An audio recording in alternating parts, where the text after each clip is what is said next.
Concept number 34 আজকে আমরা জানব রিলেটিভ প্রোনাউন হুইচের ব্যবহার।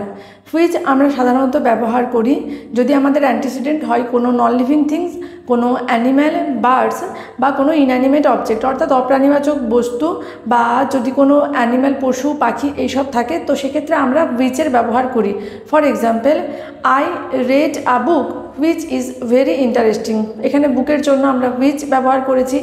এছাড়াও আমরা মনে রাখবো যে যদি আমাদের অ্যান্টিসিডেন্ট হিসাবে একটা ওয়ার্ড নয়, একটা পুরো ক্লজ থাকে, সেক্ষেত্রেও আমরা কিন্তু রিলেটিভ প্রোনাউন হুইচ ব্যবহার করি।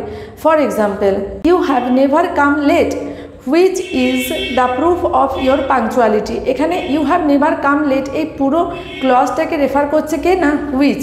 তো এখানে আমরা এই পুরো ক্লজটাকে রেফার করার জন্য হুইচ ব্যবহার করেছি। তো আমরা অলওয়েজ মনে রাখবো যে যখন অ্যান্টিসিডেন্ট হিসাবে শুধু একটা সিঙ্গেল ওয়ার্ড নয়, একটা পুরো ক্লজ থাকবে, তখন সেক্ষেত্রে কিন্তু অলওয়েজ আমরা রিলেটিভ প্রোনাউন হুইচ ব্যবহার করব।